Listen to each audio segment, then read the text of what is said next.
السلام علیکم دوستو، میں ہوں فرحان یامین۔ امید ہے کہ آپ سب لوگ خیریت سے ہوں گے، اور آج بہت ضروری ہے آپ سے کچھ سوالات کرنے تھے اور کچھ حقائق آپ کو بتانے تھے، تاکہ آپ کی جو آ رہا ہے اس سے میں بھی جو گائیڈ ہے وہ حاصل کر سکوں۔ مسئلہ یہ ہے کہ سوال یہ پیدا ہوتا ہے کہ کیا کوئی مولوی جس نے ساری زندگی صرف اور صرف دین کی تعلیم دی ہو، دین کی تعلیم حاصل کی ہو، بچپن سے قرآن مجید پڑھنا شروع کیا ہو، اور بڑھاپا اور اپنے آخری لمحات تک اس کا تعلق صرف اور صرف قرآن مجید سے رہا ہو، فتاوے سے رہا ہو، اور دیگر اس کا کوئی کاروبار بھی نہ رہا ہو، اور دیندار بندے کے نام سے مشہور ہو، لوگ اس کی عزت احترام کرتے ہوں، اور آپ لوگ بھی صرف مولانا صاحب کی، مفتی صاحب کی بہت زیادہ عزت اس وجہ سے کرتے ہیں کہ ان کا دین کے علاوہ کوئی دوسرا کام یا کاروبار نہیں ہے، اور یہ اس حد تک ہی یقینی طور پر آپ کا بھی ایمان ہوگا، عقیدہ ہوگا کہ پیسے رکھتے ہیں جس حد تک انہیں ضرورت، اور باقی کیونکہ ان کا دنیا سے کوئی تعلق نہیں ہے، دنیاوی آسائشوں سے، آلائشوں سے ان کی کوئی واسطہ نہیں ہے، تو آپ یہی سوچتے ہوں گے کہ یہ جو زندگی ہے وہ مکمل طور پر عاجزی انکساری کے حساب سے گزار رہے ہوں گے۔ یہ آپ سب کی میری بھی سوچ ہے، اور حقائق اس سے مختلف ہوتے ہیں۔ مولوی کا بچہ مولوی ہی کیوں بنتا ہے، یہ وہ سوال ہے جو ہر کوئی ایک دوسرے سے پوچھتا ہے، اور وہ مولوی جس کا بچہ مولوی ہی بن رہا ہوتا ہے، اور اس کے درجن بھر بچے ہوتے ہیں، اور رب نے رزق تو سب کو دینا، لیکن بہترین انداز سے وہ کھا پی بھی رہے ہوتے ہیں، اور ان کے اکاؤنٹ سے لاکھوں، کروڑوں نہیں، اربوں کے پیسے نکلتے ہوں، تو پھر آپ کیا سوال کریں گے کہ آیا وہ دین کی تعلیم دے رہے ہیں یا دین کو فروشی کر رہے ہیں، دین کو فروخت کر رہے ہیں؟ یہ تو فیصلہ آپ لوگوں نے کرنا ہے، اس کا تو رائے آپ لوگوں نے دینی ہے۔ میں تو صرف ایک سوال آپ کے اوپر چھوڑے جا رہا ہوں، اور آپ کو صرف حقائق بتائے جا رہا ہوں۔ اگر آپ کو لگتا ہے کہ یہ کام ان کا صحیح تھا اور ان کا رائٹ تھا تو یقینی طور پر وہ صحیح ہوں گے، اور آپ اس کو غلط سمجھتے ہیں تو یقینی طور پر غلط ہوں گے، لیکن صحیح اور غلط کا فیصلہ اپنے گریبان میں جھانکنے کے بعد کیجیے گا۔ بات یہ ہے کہ کراچی کا ایک مشہور دیوبند مدرسہ ہے بنوریا ٹاؤن، اس کے فتاوے بھی بہت زیادہ مشہور ہیں، اور لوگ وہاں جا کے فتوے بھی لیتے ہیں، اور دین کا بہترین انداز میں کام کر رہے ہیں، اور بہترین علماء کرام حافظ قرآن اور یہ سمجھ لیں کہ باعمل شاگرد وہاں سے ہوئے ہیں۔ میں بات کر رہا ہوں مفتی نعیم کی۔ کچھ عرصہ قبل مفتی نعیم اپنے خالق حقیقی سے جا ملے تھے۔ موت برحق کہ ہر کسی نے اس رب کی طرف لوٹ کر واپس جانا ہے، اور اسی کی تیاری کے لیے جو یہ تمام علماء کرام ہیں وہ ہمیں دنیا سے دور رہتے ہوئے رب کے نزدیک رہنے کی تلقین کرتے ہیں، اور اپنے جو روزمرہ کی زندگی ہے اس میں جو اسلام کے حساب سے زندگی گزارنے کی تلقین کرتے ہیں۔ اب مسئلہ یہ ہے کہ یہ جو تلقین ہے وہ عمل درآمد کیوں نہیں ہو رہی ہوتی، اس کا تو فیصلہ آپ لوگوں نے چھوڑا ہے، میں آپ کے اوپر چھوڑ جاتا ہوں۔ یہ بات یہ ہے کہ مفتی نعیم جس وقت اس دنیا سے چلے گئے ہیں تو ان کی وراثت کے اوپر جھگڑا پیدا ہو گیا ہے۔ ان کے بچے وہ کیس لے کر عدالت کے اندر چلے گئے ہیں، تو عدالت کے جو ججز تھے انہیں لگا کہ شاید مفتی صاحب دین کا کام ساری زندگی کیا ہے، تقویٰ کے حساب سے زندگی گزاری ہے، تو ان کے پاس پیسے بہت کم ہوں گے، تو وہ اس وقت حیران ہوئے جس وقت تمام تر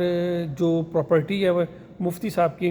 وہ اجماع کی ہے، یعنی کہ ایک جگہ کے اوپر جمع کی ہے۔ جب وہ تمام تر جو پراپرٹی ہے وہ جمع کی ہے تو اس کی جو قیمت ہے، بینک بیلنس کی میں بات کر رہا ہوں، تو 5.5 ارب کے قریب یہ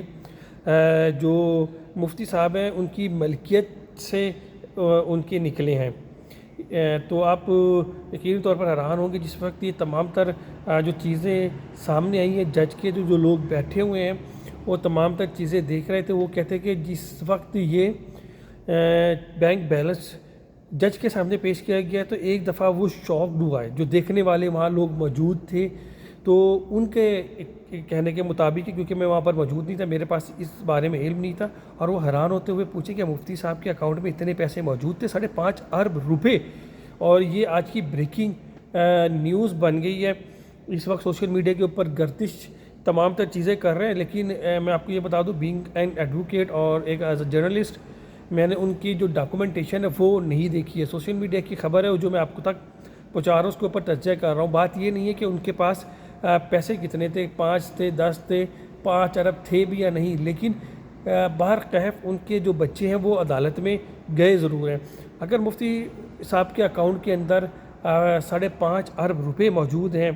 اور ساری زندگی وہ تقویٰ کی تلقین کرتے رہے, سادگی سے زندگی گزارنے کی تلقین کرتے رہے, ان کے اکاؤنٹ سے اتنے پیسے نکل آئے,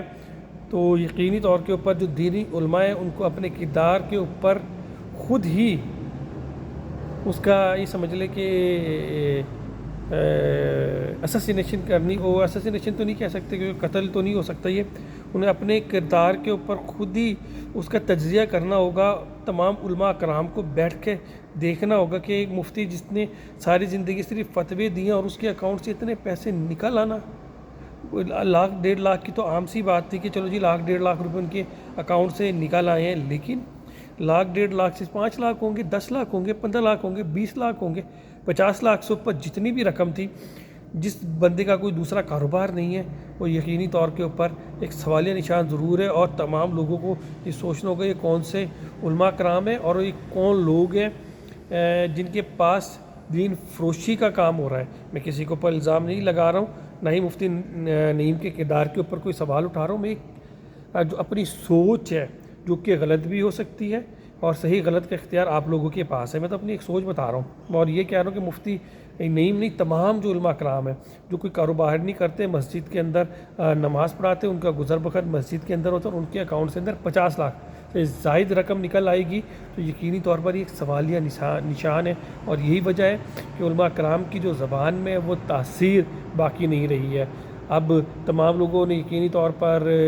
آپ لوگ بھی تمام 4 چیزیں دیکھ رہے ہوں گے اور حیران تو ہوئے ہوں گے. یہی وجہ یہ حیرانگی میں یہ ویڈیو میں آپ کو بنا رہا ہوں اور آپ تک تمام تر حقائق جو میرے تک پہنچے ہیں, لیکن میں نے اس کو کراس چیک نہیں کیا ہے. جو بات میں آپ کو حقیقی طور پر بتا رہا ہوں سوشل میڈیا کی خبر ہے, اس کے اوپر گردش کر رہا ہے. یقینی طور پر جامعہ بنوریا ٹاؤن کا بھی اس کے اوپر جو موقف ہے وہ سامنے آ گیا ہوگا, اور یہ جو پیسے یہ بھی ہو سکتا ہے کہ یہ جامعہ بنوریا ٹاؤن کے ملکیت ہو اور مفتی صاحب کیونکہ محتمیم تھے اور محتمیم کی وجہ سے تمام تر جو پیسے ہیں ان کے ہو, لیکن ان کے ذاتی اکاؤنٹ میں یہ بتائے جا رہے ہیں یہ پیسے ان کے ذاتی اکاؤنٹ میں, تو ان کے فتاوے کے اوپر کیا اثر ہوگا. ایک سوال ہے, اس کا جواب تو رب بھی جانتا ہے حقائق کیا ہے, کیونکہ جانے والا تو چلا گیا اور جھگڑا کرنے والے پراپرٹی کے اوپر, وراثت کے اوپر جھگڑا کر رہے ہیں.